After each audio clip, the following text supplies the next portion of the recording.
Bismillahirrahmanirrahim. Assalamualaikum warahmatullahi wabarakatuh. Selamat pagi, selamat siang, dan selamat malam. Salam sejahtera untuk kita semua. Salam, Om Swastiastu, Namo Buddhaya, salam kebajikan. Di sini kami dari kelompok 5 akan menjelaskan tentang tugas akhir riset pemasaran mengenai analisis pengaruh e-service quality dan food quality terhadap customer loyalty melalui customer satisfaction sebagai variable intervening pada penggunaan Shopee Food di Kota Bandung. Sebelumnya, izinkan saya untuk memperkenalkan diri terlebih dahulu. Nama saya Denis Aril Asotriawan dengan NIM 5111911245. Lalu ada Salsa Dewi Rahayu dengan NIM 5111191238. Dan yang terakhir ada Siti Marsha Safina Aulia Putri dengan NIM 5111191264. Pada hasil ini kami akan menjelaskan 7 pokok pembahasan. Yang pertama itu adalah 1. Objek penelitian. Yang kedua adalah masalah penelitian. Yang ketiga adalah uji validitas dan reliabilitas. Yang keempat ada uji asumsi klasik. Yang kelima ada uji regresi Berger dan uji Sobel. Yang keenam ada uji hipotesis. Dan yang terakhir ada simpulan dan saran. Yang pertama, saya akan menjelaskan tentang objek penelitian pada penelitian yang telah kita lakukan. Objek penelitiannya itu konsumen yang telah menggunakan layanan aplikasi pesan antar Shopee Food ditetapkan sebagai objek dalam penelitian ini, yaitu konsumen yang berada di sekitar Kota Bandung, itu sebagai objek utama kita dalam penelitian. Lalu, objek yang dinilai itu adalah aplikasi pesan antarnya, Shopee Food.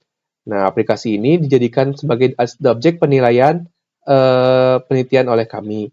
Lalu yang terakhir itu ada atribut objek. Atribut objek ini yaitu variabel yang kita gunakan, yaitu ada e-service quality, food quality, customer satisfaction, dan customer loyalty. Selanjutnya, yang kedua itu adalah masalah penelitian. Berdasarkan hasil riset Snapchat di Indonesia menunjukkan 54% masyarakat di Indonesia itu menggunakan aplikasi GrabFood untuk layanan mereka, dan diikuti GoFood 30% dan ShopeeFood 12%. Itu menurut Jufrizal tahun 2001. Nah, dari hasil riset juga mengatakan bahwa ShopeeFood itu merupakan data yang baru di aplikasi pesan antar makanan, yang sebelumnya itu ada GrabFood dan ada GoFood, yang sudah lebih dulu ada. Maka, dari segi loyalitas menunjukkan bahwa 80% pelanggan memilih GoFood untuk mereka yang sukai di Indonesia, dan selebihnya itu ada di GrabFood.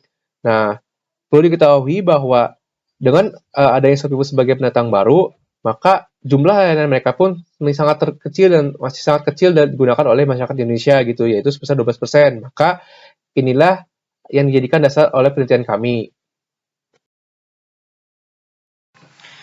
Assalamualaikum warahmatullahi wabarakatuh.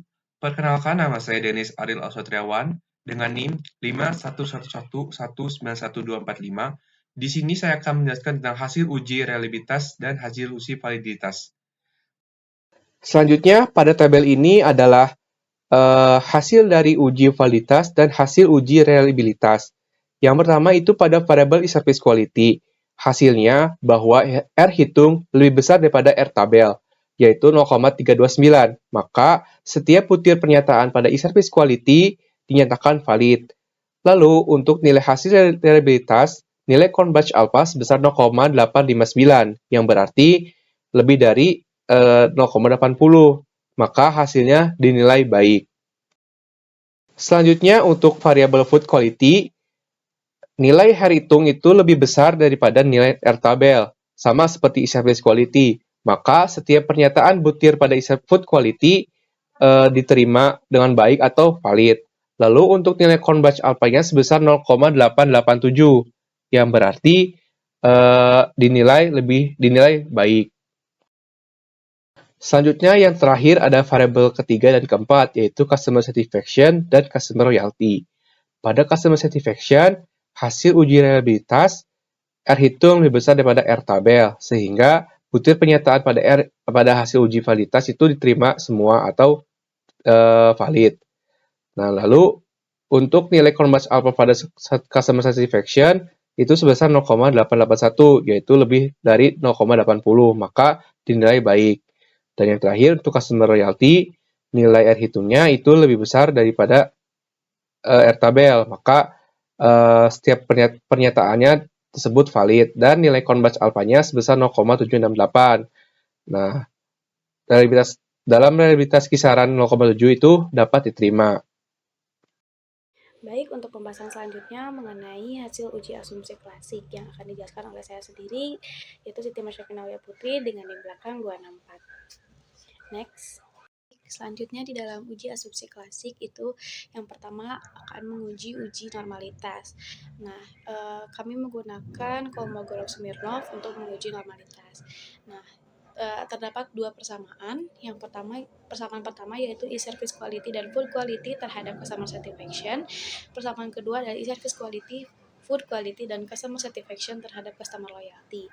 Nah, dengan kriteria penerimaan hasil uji yaitu sebesar signifikan lebih besar sama dengan 0,05. Dengan hasil uji untuk persamaan pertama yaitu sebesar 0,058 dan untuk persamaan kedua 0,200 yang artinya dalam dua persamaan ini data berdistribusi normal. Untuk selanjutnya menguji multikoliniaritas. Nah, di dalam multikoliniaritas kita itu ada 5 persamaan. Yang pertama itu e-service quality terhadap customer satisfaction, food quality terhadap customer satisfaction, yang ketiga yaitu e-service quality terhadap customer loyalty, yang keempat food quality terhadap customer loyalty, dan yang kelima yaitu customer satisfaction terhadap customer loyalty. Nah, dengan kriteria penerimaan hasil uji yaitu tolerance value-nya lebih besar dibanding 0,1 dan nilai FIF-nya lebih besar dibanding 10. Bisa dilihat juga bahwa hasil ujinya semuanya itu untuk tolerance value-nya di atas 0,1 dan nilai FIF-nya kurang dari 10, yang artinya tidak terdapat korelasi yang sempurna atau mendekati sempurna antar variabel independen. Terakhir yaitu untuk uji heteroskedastisitas di dalam uji asumsi klasik.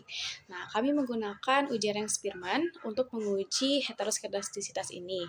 Nah, di sini juga terdapat 5 persamaan, yaitu yang pertama e-service quality terhadap customer satisfaction, yang kedua food quality terhadap customer satisfaction, yang ketiga e-service quality terhadap customer loyalty, yang keempat food quality terhadap customer loyalty, dan yang kelima ada customer satisfaction terhadap customer loyalty.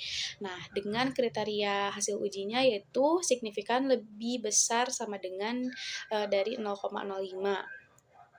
Nah, bisa dilihat juga untuk hasil ujinya di sini semuanya signifikannya di atas 0,05 yang artinya tidak terdapat kesamaan varian dan residual pada model regresi.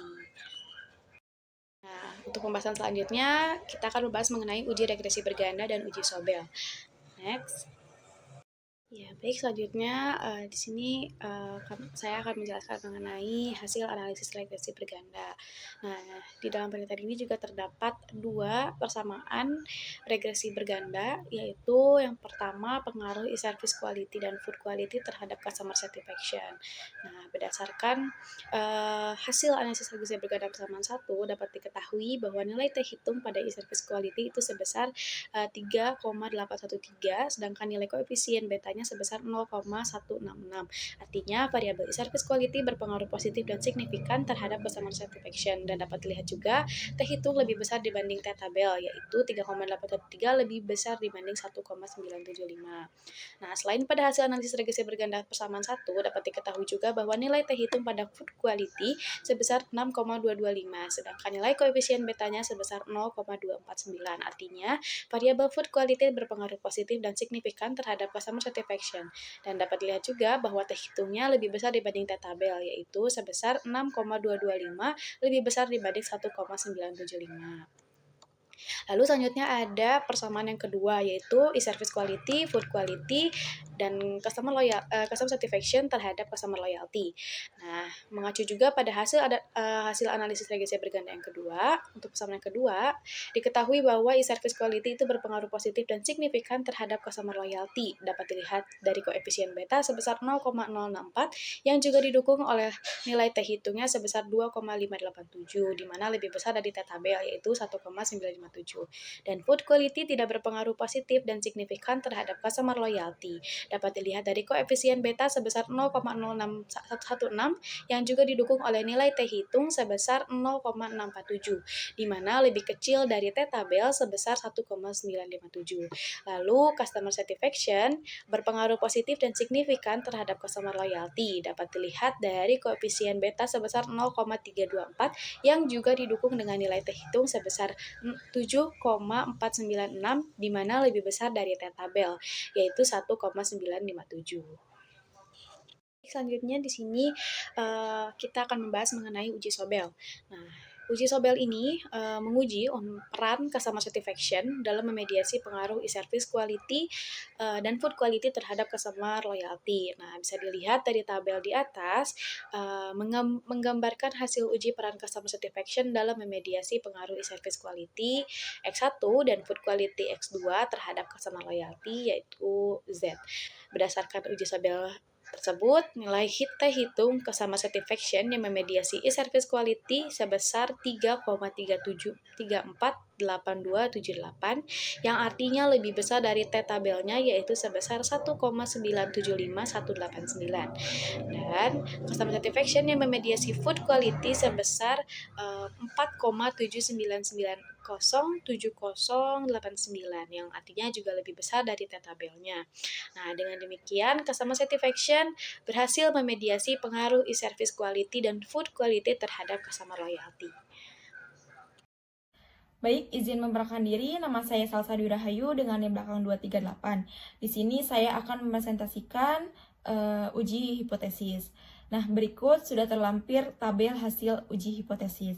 Yang pertama, DH1 dengan e-service quality terhadap customer satisfaction dengan nilai T hitungnya sebesar 3,813 dengan interpretasinya H0 berhasil ditolak dan hipotesis alternatif HA didukung data empiris.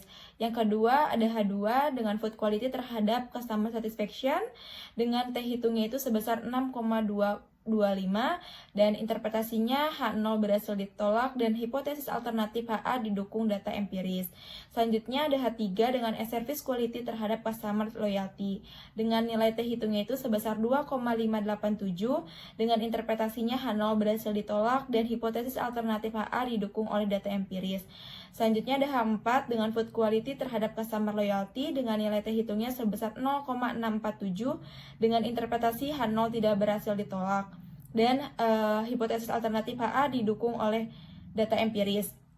Selanjutnya ada H5 yaitu customer satisfaction terhadap customer loyalty dengan nilai T hitungnya itu sebesar 7,495 dan interpretasinya H0 berhasil ditolak dan hipotesis alternatif HA didukung oleh data empiris. Selanjutnya ada H6 yaitu peran customer satisfaction memediasi pengaruh e-service quality terhadap customer loyalty dan nilai T hitungnya itu sebesar 3,373488278 dengan interpretasinya H0 berhasil ditolak dan hipotesis alternatif HA didukung oleh data empiris. Baik, yang terakhir ada H7 yaitu peran customer satisfaction memediasi pengaruh food quality terhadap customer loyalty dengan nilai T hitungnya itu sebesar 4,79907089 dengan interpretasinya H0 berhasil ditolak dan hipotesis alternatif HA didukung oleh data empiris. Baik, yang selanjutnya ada simpulan dan saran. Dengan pembahasan-pembahasan sebelumnya yang sudah kita paparkan, maka kita mendapatkan simpulan. Yang pertama, e-service quality berpengaruh positif dan signifikan terhadap customer satisfaction. Yang kedua, food quality berpengaruh positif dan signifikan terhadap customer satisfaction. Yang ketiga, e-service quality berpengaruh positif dan signifikan terhadap customer loyalty. Yang keempat, food quality berpengaruh positif dan signifikan terhadap customer loyalty. Yang kelima, ada customer satisfaction berpengaruh positif dan signifikan terhadap customer loyalty. Yang keenam, ada customer satisfaction berperan dalam memediasi pengaruh e-service quality terhadap customer satisfaction. Dan yang terakhir, ada customer satisfaction berperan dalam memediasi pengaruh food quality terhadap customer satisfaction. Yang selanjutnya ada saran implikasi ilmiah. Yang pertama itu ada keunggulan. Keunggulan dalam penelitian ini yaitu penelitian ini dilandasi oleh model konseptual yang digagas oleh Mario Siddhartha tahun 2021, namun berbeda dalam hal instrumen penelitian dan objek penelitiannya sebagai konsekuensi dari perbedaan atau pembaruan objek yang dinilai. Selanjutnya, selain ada keunggulan, Di dalam penelitian ini pun terdapat keterbatasan. Yang pertama itu ada lokus penelitian yang hanya dilakukan di daerah Bandung, jadi penelitian belum dilakukan secara meluas. Yang kedua, karakteristik dari respondennya. Yang ketiga, teknik pengumpulan data yang terbatas. Dan yang terakhir ada teknik analisis data yang digunakan. Baik, selanjutnya ada saran. Saran ini bisa dipakai untuk peneliti selanjutnya. Yang pertama itu jumlah sampel yang lebih banyak lagi. Yang kedua, lebih memperjelas karakter dari respondennya. Yang ketiga, menguji teknik uji Spearman. Karena dengan menggunakan teknik uji Spearman ini dapat mengatasi masalah heteroskedasitas dan dapat mengetahui indikator pembentuk variabel. Baik, sekian pemaparan dari saya. Terima kasih. Sekian dari kami, kurang lebihnya mohon maaf. Wabillahi taufiq wal hidayah. Wassalamualaikum warahmatullahi wabarakatuh.